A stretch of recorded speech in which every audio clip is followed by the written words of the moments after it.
દાખલા નંબર 5. અહીં આપેલી આકૃતિની નકલ કરો.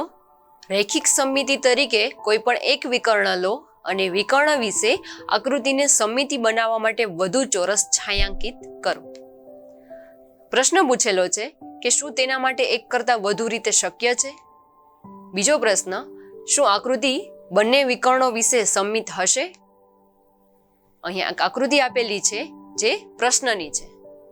આ આકૃતિ માટે શું તેનામાં એક કરતાં વધારે રીત શક્ય હોય તે શોધવાનું છે અને આકૃતિ માટે તેના વિકર્ણો વિશે સમમિતતા શોધવાની છે.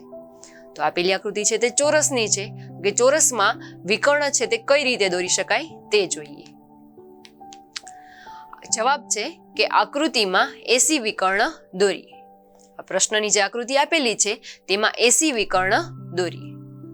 એસી વિકર્ણ આ સમમિતિની રેખા છે, કેમ કે આ વિકર્ણ દ્વારા ચોરસના બે સરખા ભાગ પડે છે અને બંને ભાગ છે તે એક સરખા બંધ બેસતા છે. આકૃતિમાં છાयांકીય ચોરસને ધ્યાનમાં લેતા આકૃતિ એસી વિકર્ણ પ્રત્યે સમમિતિ છે. વળી બીજા ચોરસ દોરવા છતાં પણ આકૃતિ છે તે સમમિતતા જ રહે છે. જો આ સમમિતતા એટલે કે એસી વિકર્ણ છે તેની ડાબી બાજુએ પણ બે રંગીન ભાગ છે અને જમણી બાજુએ પણ બે રંગીન ભાગ છે, એટલે કે એસી વિકર્ણ છે તે સમમિતિની રેખા દર્શાવે છે. ત્યારબાદ જોઈએ કે આ આકૃતિમાં બીજા વિકર્ણો એટલે કે બીડી, ઈએફ અને જીએચ ડોટેડ રેખાઓ વડે દર્શાવીએ. જેમાં એક વિકર્ણ છે જીએચ, ઈએફ અને આ છે બીડી. આ બધા વિકર્ણો છે એ પણ સમમિતતા છે, એટલે કે આકૃતિમાં એક કરતાં વધુ રીતે સમમિતતા થઈ શકે છે. આ છે બીજા પ્રશ્નનો જવાબ. ત્યારબાદ ત્રીજો પ્રશ્ન છે કે શું આકૃતિ બંને વિકર્ણો વિશે સમમિત હશે?